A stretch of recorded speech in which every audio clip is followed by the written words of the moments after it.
all the integrated tribal development programs have been taken. Now, today's topic, with respect to today's topic, we have been listening. I mean, we have been there in the agriculture university almost 25-30 years, and we have been all talking about the modern agriculture, area under agriculture, area climate situation, and the fertilizer cultivation and other things, which are actually part of modern agriculture, like high input agriculture systems. But when we talk about the traditional agriculture, the tribes who are living in the forest, they have been doing this type of shifting agriculture and traditional agriculture for the millennia. Since I born and brought up from the forested area, I have been seeing a lot of agricultural practices are actually done by our community. My father was also doing shifting agriculture. After 1974-80s, the shifting cultivation has been stopped. And whatever the tribal agriculture, the nutrition, which are all eco-friendly, and which takes care of both soil health as well as the human health. So the tribals in India are living harmony with the nature. Where there is a tribes, there is forest. Where there is no forest, there is no tribes. So this is the mantra, and I have been experiencing this particular issues. Anyway, now I'm going to share the presentation which I am going to talk about the tribals in India and the cropping pattern followed by the India by the tribes, and then some aspects of nutritional status of the tribes, like what are the nutri-rich crops which they are consuming. And then I will also talk about the initiation developmental activity taken by Dr. Sudarshan with respect to sustainable agriculture and crop nutrition and the human nutrition impact. So I will share the presentation now in a minute. Can I share? A minute. Yeah, you can share.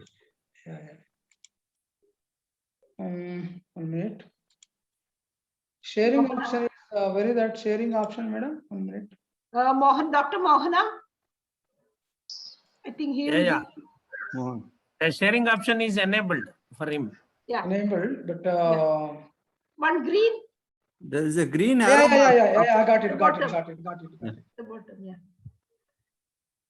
Yeah, I think you can see the picture. Not it.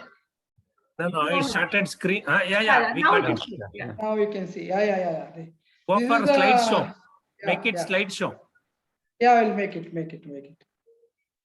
Some disturbances are happening.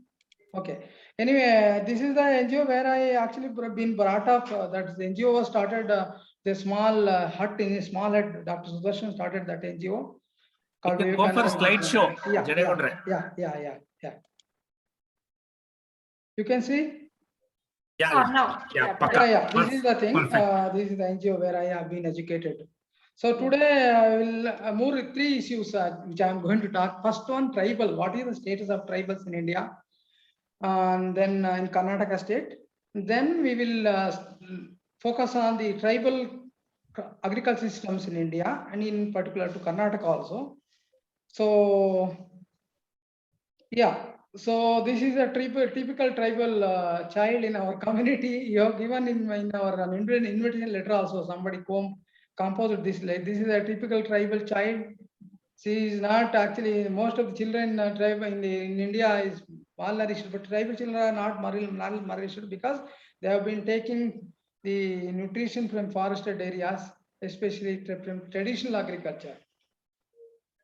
Actually, this topic which I am going to talk about, tribes of India and Karnataka, tribal agriculture, tribal nutrition, conservation efforts by VGKK, Vivekananda Girijan Kalyan Kendra. You know already that nearly 8 to 9.5% of the tribals are in India are tribals. Out of 133 million people in India, nearly 104 million people are tribes. 1,300 million people. Out of that, 1,102. That is mean 9% of the total population in the tribals are there. Actually, almost in that 97% of the tribes are living in the forest. Only 8% of tribes in India are they are living in the rural urban areas. Especially the highest tribal population is seen in Mizoram, followed by Lakshadweep. And even in Karnataka, we have hardly around less than 10% of tribal population. I think this one, yeah. Yeah, this is the statistics which I am talking about. The literacy level also been improved. The male literacy is almost for 44%, the female literacy 33%. Now this is a 10-year data. Maybe now data is almost, I told you, 104 million people are tribes out of 1,300 million people. Okay, these are the tribal area. This map indicating that there is a tribal population in major tribals like all the Bhils and all. Major tribes are living in entire India. Throughout India, tribes are living in India. And in Karnataka, we have around, according to government, 46, around 40 to 50 tribes are there in Karnataka. But actually, the real forest tribes are only 12. There are only 12 ethnic tribes in Karnataka, including Soliga community, which I belong to. So near which comprises 3 to 5% tribe population, comprising tribal population in India, in Karnataka state, out of 6 crore people. And this is the area where Karnataka, the tribes are living. Nearly 4 major zones are given here: Belgaum division, Mysore division, this one Gulbarga divisions. And these out of 4, the majority of the tribes are living 8 to 9 districts of Western Ghat region.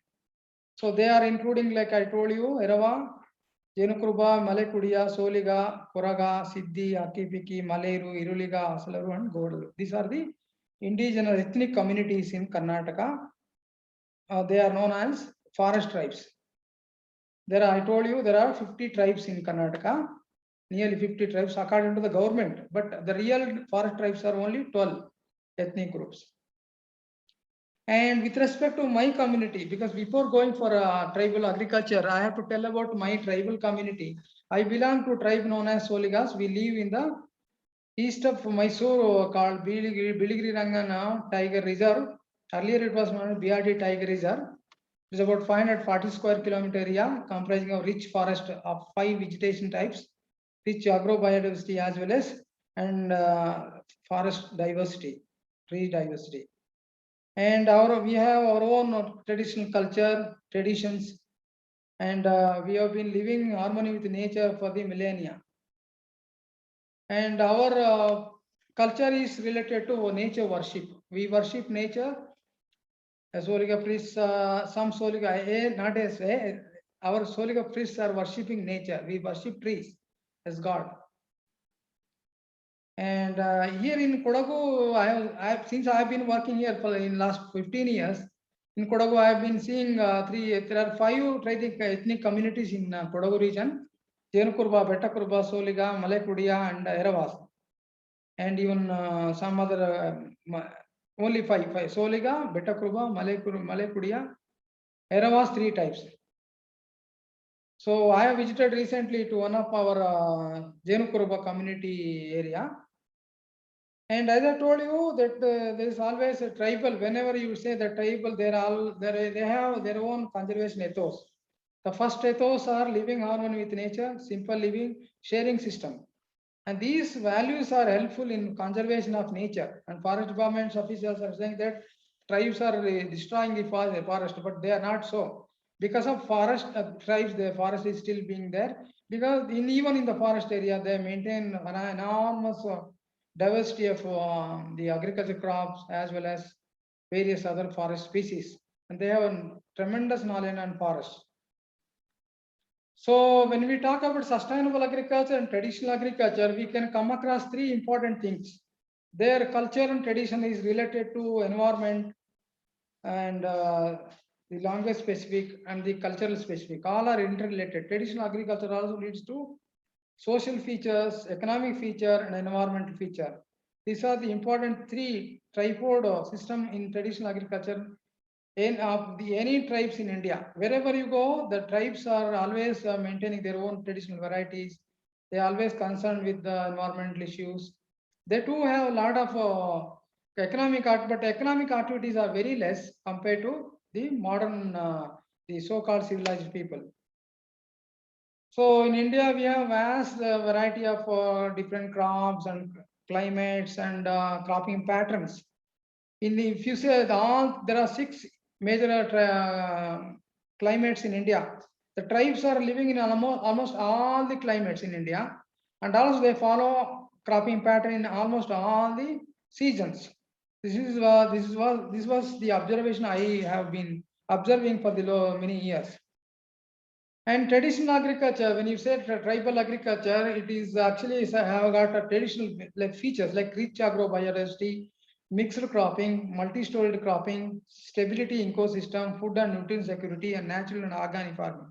These are the traditional tribal agricultural features. Wherever you go, which part of the India you go, you'll find most of the agriculture system, which are, though they are primitive in nature, but though they are in they are for subsistence purpose, but rich biodiversity is being maintained by the tribes over the years. So the other features include like agriculture and cultural into each other. So when I explain about a tribal people calendar related to their culture, you will understand, one can make out. So they also seldom plow the land. They don't plow the land. When actually I have done my PhD by my master's program in tribal cropping system of our own community called Soligas. I'll also show you some of the slides where I have studied the different cropping pattern of them and how they are so maintaining many genetic diversity of the ecosystem of the agriculture systems. So they don't plow the land, so that what happens, the physical, chemical and biological property of the soil will be maintained. Soil texture and structure will not be destroyed. So they only go for like a hoe cultivation, like they will use some spade and that's all. They won't go for deep plowing. Use of natural organic manures. Actually, they don't know how to use the fertilizer. Luckily, they are doing very good work. Actually, after doing my PhD, I am realizing that the tribal agriculture is one of the best way for managing the soil health. So, if you maintain soil health, there definitely there will be a better human health. That is my thinking after many years of study. Soil health, spelling mistake is there. Soil health maintenance, eco-friendly cultivation, cost of production is low. Low external input. Actually, the tribal agriculture is low external input. In tribal villages, agriculture system practice is always harmony with the nature. I told you. So there are some issues like hence the relevance of the eco-friendly, like risk minimizing system. They have ensure food and nutrition security in tribal areas. To understand the tribal agriculture system and practice communities, which are very important for the future sustainable agriculture. So when you visit a tribal area, you will see amazing diversity, genetic diversity of agriculture crops. This table was actually taken by me only. I only developed. In one of the villages, I could see a lot of variety of cereals, legumes, vegetables, oilseed, tubers, fruits, and others. So these systems are grown in a different cropping pattern. They have multi-storied and mixed cropping system. Most of the field crops are grown in the mixed cropping system, followed by the multi-storied cropping system. And I see one of the study, I would say that maximum number of farmers. I think I don't know whether I can, yeah, I can put this there. Here I see one of the farmers. I see maximum number of farmers are growing highest number of species, like 16-20 species of crop grown by a few farmers. Some farmers, if you go a single farm, you will find at least more than 10 species of different crops in a single area. Likewise, even varieties also they grow, a lot of varieties. So nearly 28 to 30 varieties of different crops are grown in the agriculture land. So this is the genetic diversity and agrobiodiversity. Rather, agrobiodiversity is maintained by people. Wherever we go to the tribal area, you could see rich agrobiodiversity in their agricultural lands. And when we see the agricultural system of our tribes, we can see three important major types like pastoral agriculture, shifting agriculture, and settled agriculture. And these three agriculture are actually even still now people are following in most of the tribal areas in India. The pastoral agriculture is just they don't cultivate the land. They will allow the some area for grazing and some areas meant for grazing and some collection of leaves and all. In those areas, sometimes the leaves are some seeds are dispersed and they naturally grown there. With respect to settled agriculture, even shifting agriculture, they follow cropping systems like mixed cropping and multi-story cropping. In case of this is the pattern of solic agriculture which I have studied during my MSc dissertation. So a lot of diversity of crops are even these two cropping system like mixed cropping, multi-story crop. These crop system indirectly or directly support a lot of genetic diversity in on the agriculture system. Yeah, sir. Anything, sir? No, go ahead. There was some disturbance. Go ahead. Yeah. So here, in case of pastoral agriculture, the agriculture crops are grown on wastelands, grazing land, and in surrounding forests of the villages. The main crop species are big beans, squashes, gourds, and leafy vegetables. Main forest species like all grasses, shrubs, and trees, herbs also grown in the nearby area. But here instead in the pasture system, they are not cultivating land, but agriculture plants exist naturally by seed dispersal by the neighboring agriculture land. So those plants are existing over there. And these are the pastoral system found in across the India. But in Karnataka, we have in Western Ghats, we have a lot of these are like area where near to the these pasture system is seen in the vicinity of the agriculture land. And even in Uttara Kannada area, there is one Betta land, Soppina Betta. Those area they collect soppu and that area is actually a kind of pasture land only for the agriculture. Yeah, another important type of agriculture. Just a minute, Gaudre. 1 minute. There is some disturbance. I request all the participants to mute their audio. There is some disturbance. Okay, go ahead, please, Dr. Gaudre. Yeah. Actually, in shifting cultivation, it is most prevalent in the northern state. Even our Soliga tribal were also doing shifting agriculture earlier, before 1980s. When I was very young, I knew that they were doing all this, but I memories are way less, but I still remember that this was happening. Shifting cultivation term was used. 60% of the world people are using that term, shifting cultivation, and some people are saying Sweden agriculture also. Slash and burn type of cultivation is also happening.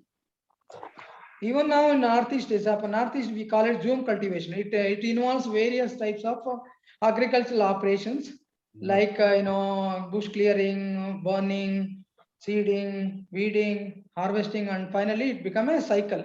That is one of the important agricultural system followed by the tribes. But this is not, I would not call them, it is a though it is banned in India, but still Northeast and parts of Odisha people are doing, but they are doing a sustainable way without destroying the nature. So it also that system also comprising multi-story cropping like all field crops, vegetable crop, fruit crop, oilseed crops, and forest crops. In South India, this shifting cultivation is known as Podu cultivation. And according to FMO, they say recently this is on a new thinking about shifting cultivation. They say that a better term describe the shifting cultivation is in a more positive way will be rotational farming. As we know that crop rotation is repetitive cropping, growing of crops on the same piece of land. But in case of rotational cropping, where they are changing the area and go for agriculture, changing the agricultural land itself without changing the crops.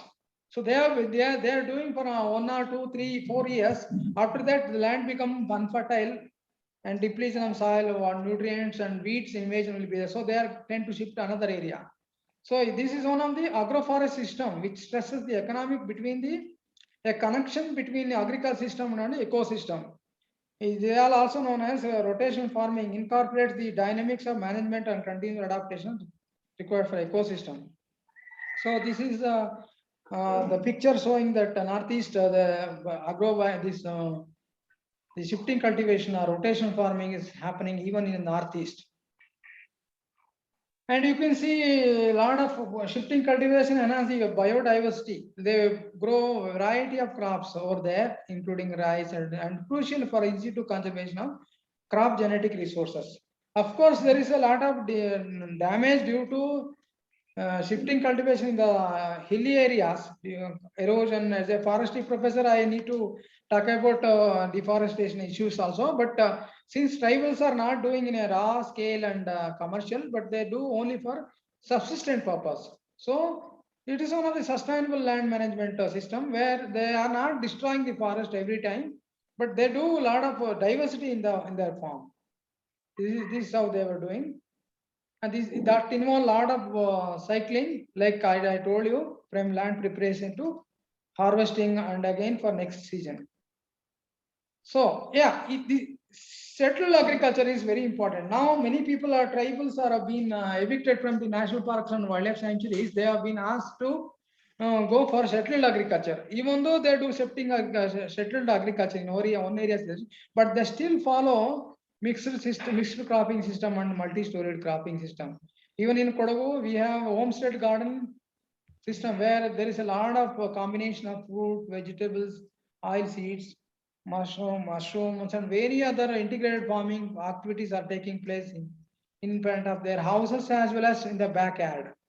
So the multi-crop, in case of mixed cropping system, usually field crops like rice, ragi, millets, oil seeds, pulses are grown.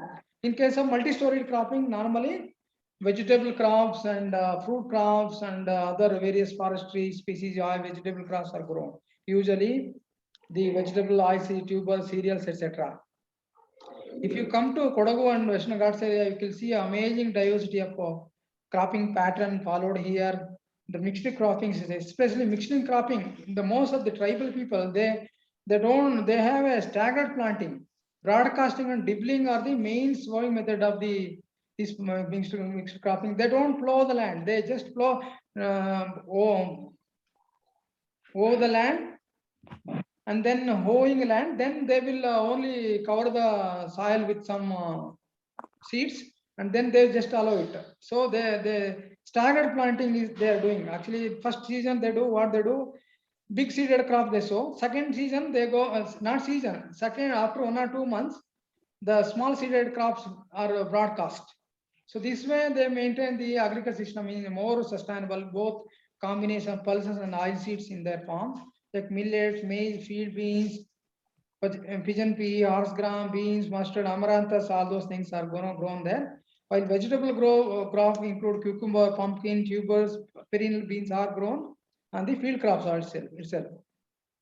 This is a typical mixed cropping system we followed in Kodagu in BR Hills area, where they do a lot of the ragi cultivation. This is one of the staple crop of the Soligat tribal. We worship God and goddess, and we offer this ragi, newly harvested ragi, to the god and goddess for the bumper yield of the crops for next season. So we also have a combination of this multi-storied cropping, mixed cropping, both cereals and mixed cereals and pulses, oil seeds, etc. So it's a kind of sustainable farming, but they never encroach the area. Whatever the area is restricted to them, they will be doing there, which are very healthy and sustainable in nature. In case of multi-storied cropping system, you see range of they allow tubers, creepers, legumes into the agriculture on main trees. They don't cut the natural trees, they allow the tree over there only, and they allow the vegetables to crawl, and you will have a multi-layer cropping system. The crops are grown in a different layers of the area. So it is one of the sustainable way where, without knowing the scientific rationality, the tribes have been doing this system, which is very important and one of the sustainable farming system for the future. There's a lot of things to be learned by the tribes about agriculture and land sustainable land management. This is one of the multi-storied crop. This is now one of my relative by name Sikari Rangegowda, a tribal farmer with his multi-cropping in Gombegalapodu from our area. And I told you there is a tribal calendar, agricultural calendar of the tribes. So they have a different agricultural operation throughout the year from February to again January, February. Okay, next year. So our area year and New Year and always February from March onwards. So always we have our Indian system of calendar. So usually in different months we have different activities like burning. March we have in the month of February, March we celebrate Roti Abba. The roti is actually bread made out of ragi. So that's called ragi Roti Abba. So we worship that. That is our staple food, and we actually offer this ragi, newly harvested ragi item to god and goddesses of our tribal community. So there are our culture and traditional agriculture are all in tune each other. That is a kind of, I told everybody that tribal agriculture is one of the most sustainable way of farming, where we need to learn a lot thing from the tribe and try to rationalize the scientific rationality in the tribal agriculture. With respect to nutrition,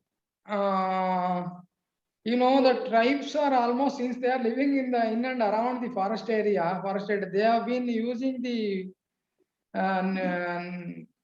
forest resources from the forest area, and usually they consume and more fibers, fiber-rich foods, more fiber-rich foods, and less fats, more vegetables, chemical-free food, wild edible fruits. All are free from chemicals, chemical agriculture. So they have their own balanced food dietary requirements. But unfortunately, recent years, because of the economic change among the tribal community, there are some malnutrition cases happening in and around the country. So, but some tribal people are still following traditional way of dietary requirements. They receive various types of foods which are very healthy in nature. So malnutrition level also, infant mortality and mortality level also is less compared to the people who are living in the city. Mostly the tribal people consume millets, cereals and millets. Millets are their major diets actually, because they grow in a very hardy situation across the India. They don't, most of the tribes are not doing any irrigation. So they grow in most of the area, and like ragi, kodo millet, all millet, millets are actually being cultivated by the tribes, which are good for their health. And millets are amazing their nutrition content, as we know that this is the photo taken in somewhere in the Orissa region. And this is malnutrition status, you know, that where there is more fat, there is the obesity. But unfortunately, you will not see any obesity among the tribal communities since they are consuming a lot of fibers. We have observed from our hospital, Dr. Sudarshan's hospital, people studied that people who are living in the remote area have a normal BP compared to the people who are living outside the sanctuary. So that means the people who are living in the forested area, they have a more balanced nutrients and balanced health practices. So I told you the culture and tradition, agriculture are in tune each other with their culture. Whatever they grow, they're trying to offer to the god and goddess. And that's how our tribes are living harmony with nature. These are the tribal food items which are taken by many people. And some scientists in Orissa and in Karnataka, they studied that nearly 150 different agricultural food crops are grown by them, and they started consuming all types of crop. They take more green, that tubers, pulses, oil seeds, and all crops are grown there, and they start taking. Even if the children are, none of the tribal child is being died due to hunger, because if there is whatever the millets and the greens grown there, at least food crop they can grow and eat. So these are the things which we observe. One of the studies conducted by Harisha in Malay Mahadeshwar Hills in Memils region, they found that nearly 35 different species of wild edible fruits or wild edible vegetables and fruits are taken by the tribe Soligas and other people also.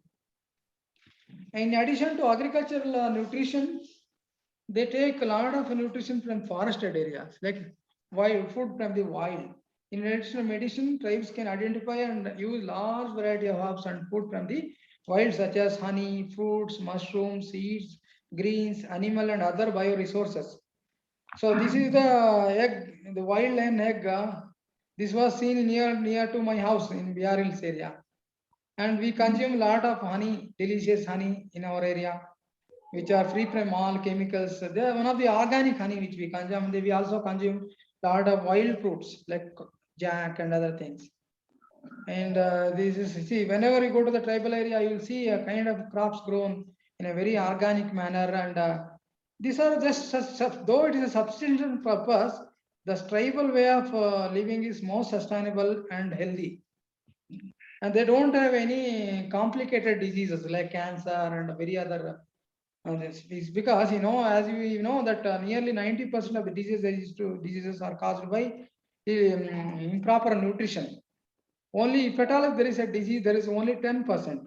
But since tribes are taking various types of herbal medicines and herbal food which are there, which are good for their health, they are healthy and they are free from various other dreaded diseases, very like AIDS and various dreaded diseases are not seen.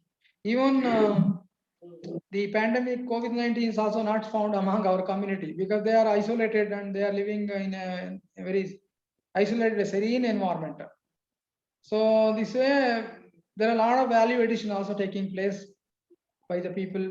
We also promote the apiculture, beekeeping, and that's how the malnutrition problem the tribes will be. Now Government of India is promoting apiculture. Every child has to provide at least some amount of honey. Actually, in India, we are supposed to take 300 to 400 grams of honey every year annually, but unfortunately, hardly 5 grams we take. But among tribal people, we have to promote this type of honey consumption, which is very good for health as well as nutrition status of human being, our community. This is what I thought of sharing with you. So as you know, farming system, based on the whatever we have been discussing, farming system should be crop intervention, like should be nutrient rich crops, integrate animal husbandry, integrate nutrition garden. Ultimately, we can go for sustainable farming.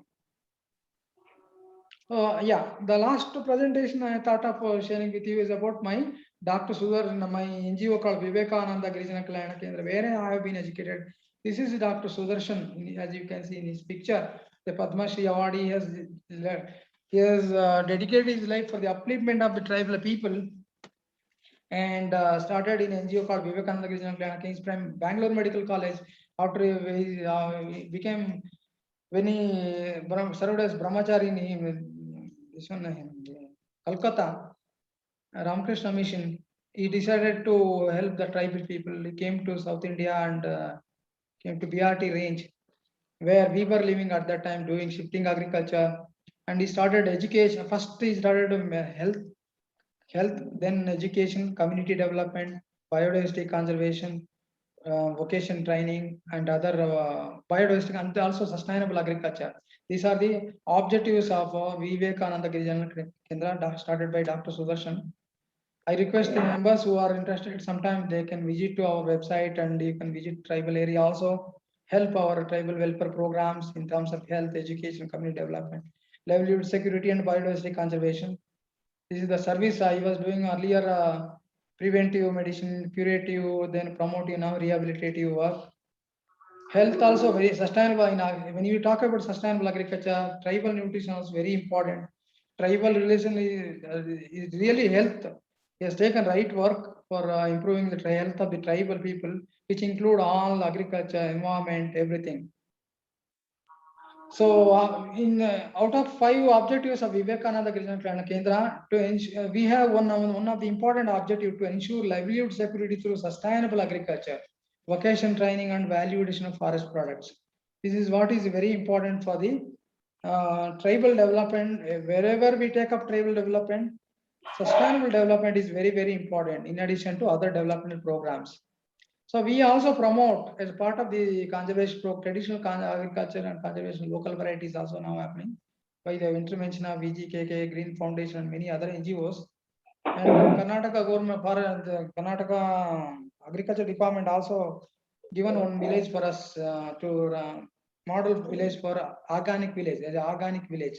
So we promote tribal people to preserve the agro biodiversity of the area, and local varieties are being preserved by this program. Lot of varieties of ragi is being maintained by our tribal community. We told them to grow them and maintain for use for their consumption. Lot of I think more than 15 different varieties of ragis are still grown in our community. They call it different names. So there is a rich genetic diversity in the agriculture land. So other millets also, in addition to ragi, we go other millets, minor millets, Italian millets, amaranthus. Amaranth is a rich source of protein, like nearly 16% of protein there. Our tribals are eating, they make some bread out of this, and they also they fry the roots of this one, the seeds of this one mixed with honey. They take it very nicely. Unde and heltivi now we call it. That they take a very healthy way. So we promote this type of agriculture system in our community. We also conducted several seed collection fair. Some of the ladies got first prize in collecting by maintaining various types of seeds in their own agricultural system. And we also helped them to maintain seed conservation through various methods. We also conducted organic fair. One of the ministers participated in that fair. See, they grow a lot of millets, and they are exchanging the traditional varieties of crops among the community. These are crops grown organically without any chemical intervention through our organic. See the genetic diversity of pumpkin. They maintain a area of genetic diversity of this one, the pumpkin plant, ragi, this millets, the great, told you. This is the unde they made out of amaranthus laddu mixed with honey, which is very good for children and everybody can take. It is a rich source of nutrient. In addition to food, we also promote traditional medicine systems for sustainability. Lot of traditional knowledge are there with the tribal people. They also take as a food as well as nutrients. Some fruits they consume, they act like a vaccine, which are good for health. So we promote various, we identified 25 plants for primary health care centers, plant for primary health care, and 8 to 9 species of plant for human building. We promote medicinal plant conservation and all the awareness program. And there are some methods of extraction of medicinal plant by the tribals. They collect various medicinal plant in various times of a day. We promote medicinal herbal medicine also for their livelihood, and honey processing and value addition also happening, so that the soil health, their health will be improved and livelihood also be taken care. We promote the vermiculture, genetic diversity, NTFP collection. They collect large 50% of their income is through collection of minor forest products. Some of them are edible. They will consume it, and that's how they will maintain their health in a very better way. So they also monitor the resource in the forest through participatory resource monitoring with the help of the scientists. And lastly, what I think that if we talk about tribes and tribal agriculture, which is very, very important, and we need to promote those method of cultivation, though they are not so much economical, but there is always harmony with nature. Coexistence is always possible because of nature. When we go for nature, we will be learning various aspects of sustainable agriculture, sustainable living, sustainable agriculture, eco-friendly agriculture, involvement of local people, participatory management. This is how we can take up tribal development program through any department or universities to understand the tribal people first, and then we have to go for development. So these are the things which I am going to discuss with you and share with you. Thank you so much for giving an opportunity to share whatever the limited knowledge I have. In fact, I teach various other issues here, but traditional agriculture system actually I didn't study, but anyway, it's a good opportunity for me to share whatever the limited knowledge I could able to share with you. Thank you so much, sir, madam. Thank you, sir. Thank you so much for an enlightening speech. If any of you have any queries, you can kindly raise your questions. Thank you so much, Gauda. It was very excellent and very informative for me. That is this tribal agriculture.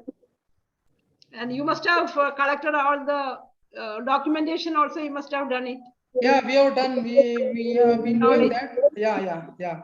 Traditional knowledge and all, no, it's very precious Yeah. knowledge they have. Yeah, it is very good.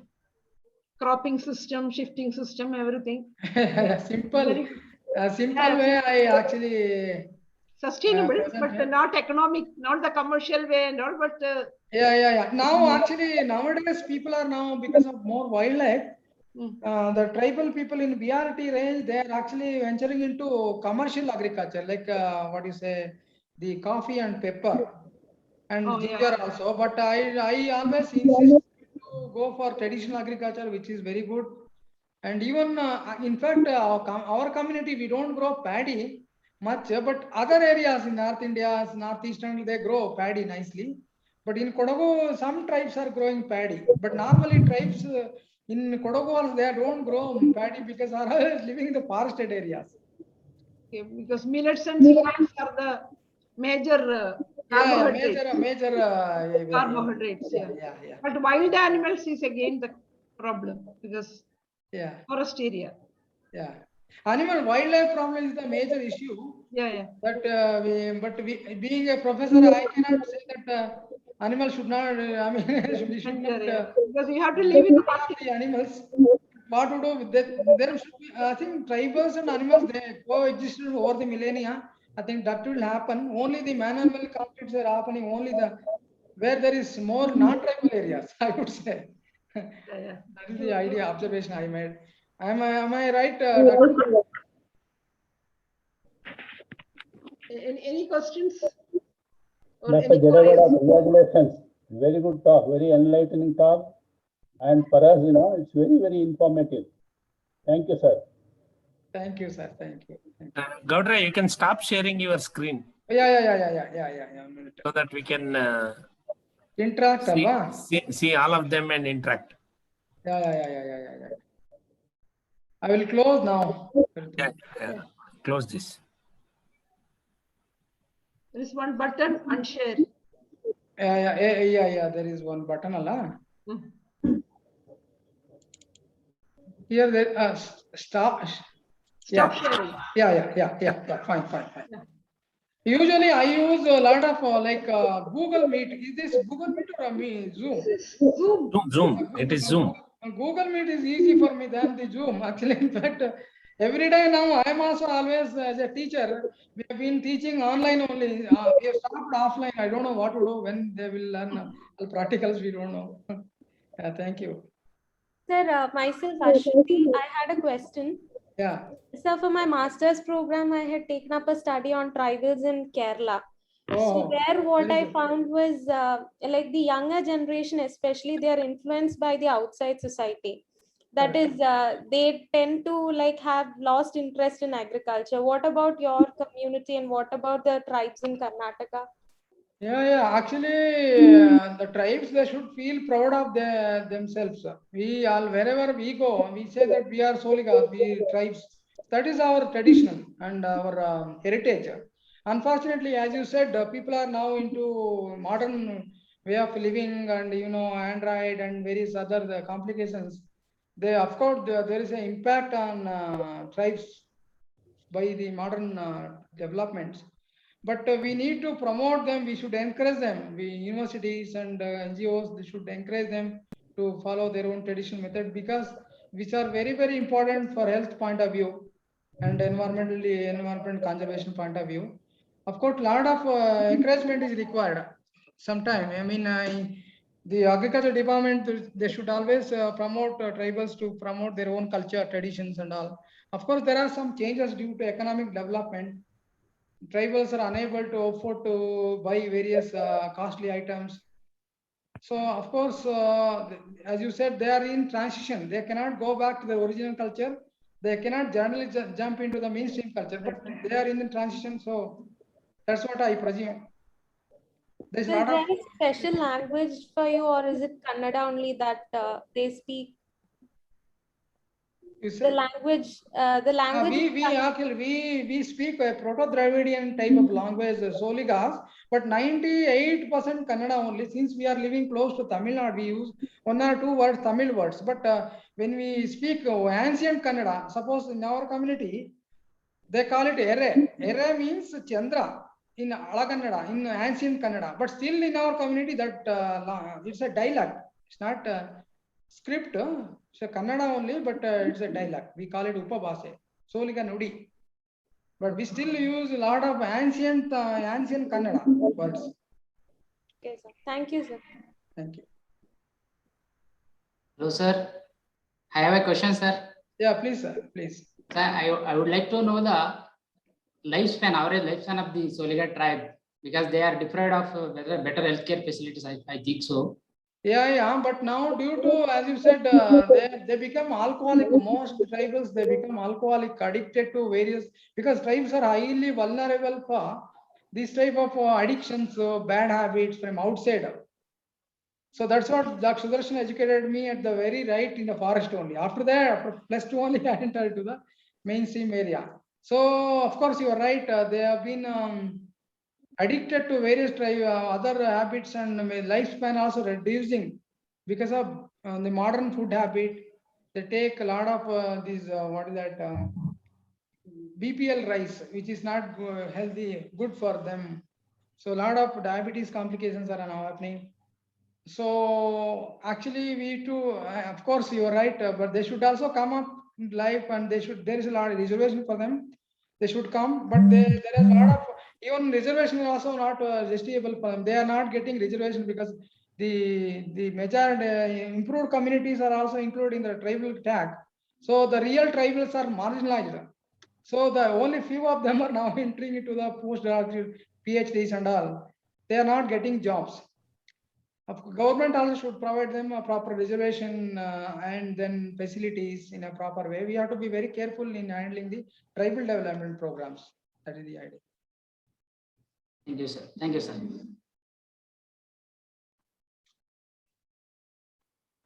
Okay, Dr. Jadegoda, I have one or two observations.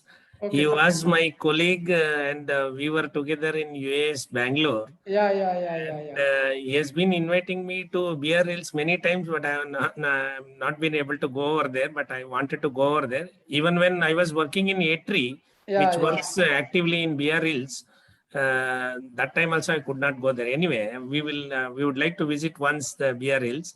Because you are a genetic biodiversity man, actually. You have been to many countries working on biodiversity only. Correct. And please come to our area. Yeah, definitely.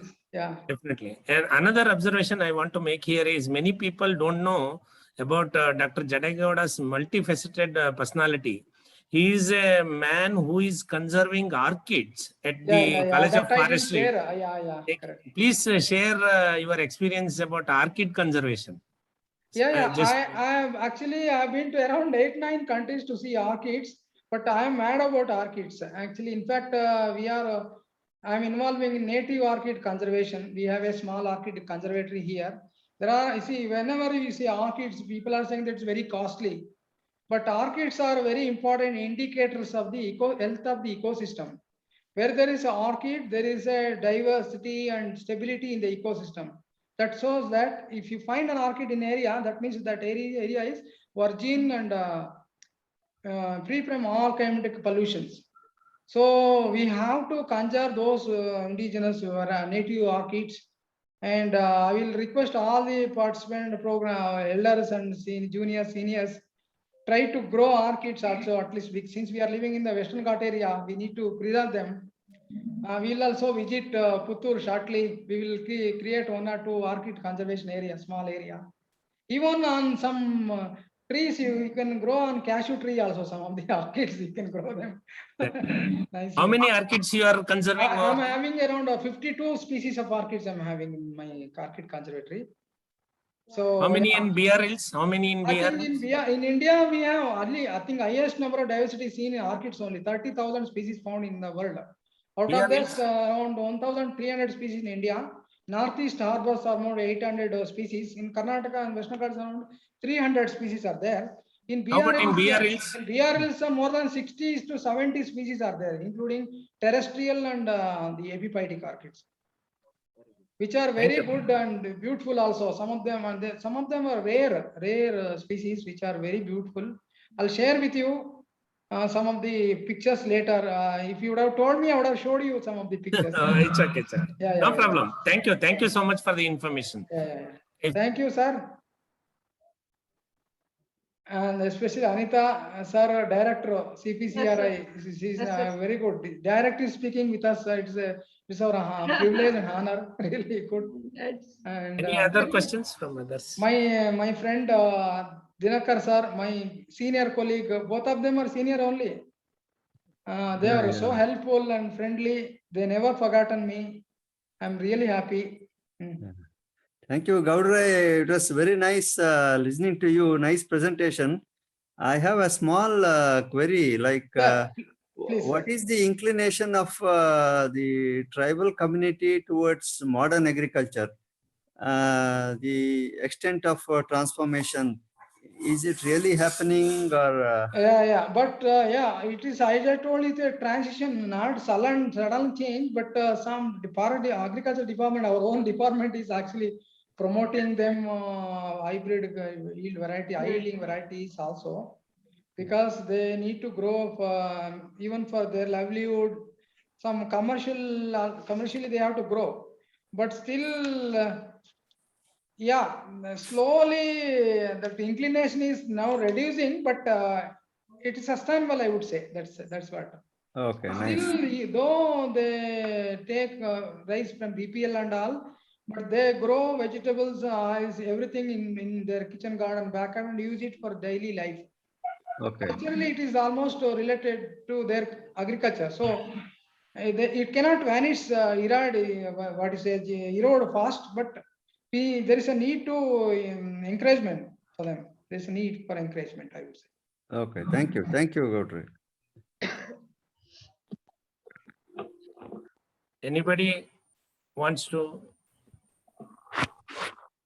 Sir Yes. ನಾನು ಸಂಜೀವ್ ನಾಯ್ಕ್ ಅಂತ ಉಡುಪಿಯಿಂದ ಮಾತಾಡ್ತಾ ಇದ್ದೀನಿ sir. ನಮಸ್ಕಾರ. ಅವರ ಪ್ರೆಸೆಂಟೇಷನ್ಗೆ ಪೂರಕವಾಗಿ ನಿಮ್ಮ ಸಂಸ್ಥೆಯಲ್ಲಿ ಸುದರ್ಶನ್ ಅವರ ಅಂಡರ್ ಕೃಷ್ಣ ಶೆಟ್ಟಿ ಮತ್ತು ಕೃಷ್ಣಮೂಲ್ಯ ಮತ್ತು ಶ್ರೀನಾಥ್ ಶೆಟ್ಟಿ ಅಂತ ಇಬ್ರು ಕೆಲಸ ಮಾಡಿದ್ರು.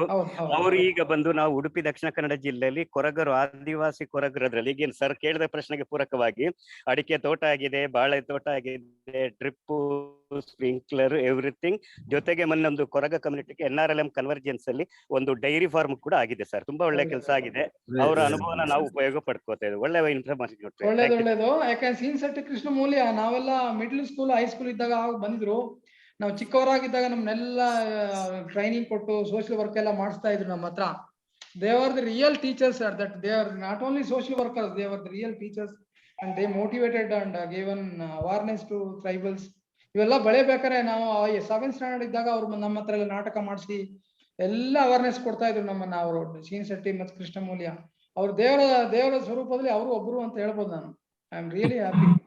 ಅವ್ರು ನೋಡುವಾಗ ಇಲ್ಲ, ಮಧ್ಯ ನೋಡ್ಬೇಕು, ಅವ್ರು ಮಾತಾಡಿಸ್ತೀನಿ. ತುಂಬಾ ತುಂಬಾ ಗ್ರೇಟ್ ವ್ಯಕ್ತಿಗಳು. ನಾನು ಮತ್ತು ಅವರು ಒಂದೇ ಸಂಸ್ಥೆಯಲ್ಲಿ ಓದ್ದವರು ಸರ್, ಉಜಿರೆನಲ್ಲಿ. ಸೊ ಈಗ ಕೆಲಸ ಮಾಡ್ತಾವೆ ಜನಶಿಕ್ಷಣ ಟ್ರಸ್ಟ್ ಅಂತ ಮಾಡ್ಕೊಂಡು. ತುಂಬಾ ನಿಜವಾದ ಅಂತ ಡೆಡಿಕೇಟೆಡ್ ವ್ಯಕ್ತಿಗಳನ್ನ ನಾವು ಜೀವನ ನೋಡಿಲ್ಲ. We are very lucky to have such a great personalities during our early time, because at that time only we have been inculcated all samskara, ಒಳ್ಳೇದು ಮಾಡಕ್ಕೆ ಇದೆಲ್ಲ ಅವ್ರು ಕಲ್ಸ್ಕೊಟ್ಟಿದ್ರು. ಸೊ ಥ್ಯಾಂಕ್ ಯು ನಿಮ್ಗೆ. ಅವ್ರ ಬಗ್ಗೆ ಮಾತಾಡಿದ್ದಕ್ಕೆ. Thank you sir, thank you sir. Sanjeev Naik, how are you? Madam, How are fine you? madam. Fine Yeah, madam, very good webinar today. It was Yeah. very nice and ಆದಿವಾಸಿ ಇದ್ರಿಂದ ಅವರಿಗಿಂತ 2 ವರ್ಷ junior ನಾನು. ಶೀನಾ ಶೆಟ್ಟಿ ಏನೀಗ ಹೇಳಿದ್ರಲ್ಲ ಕೃಷ್ಣಮೂಲ್ಯ ಹೌದು, ಶೀನಾ ಹೌದು, ಶೆಟ್ಟಿ, ಹೌದು.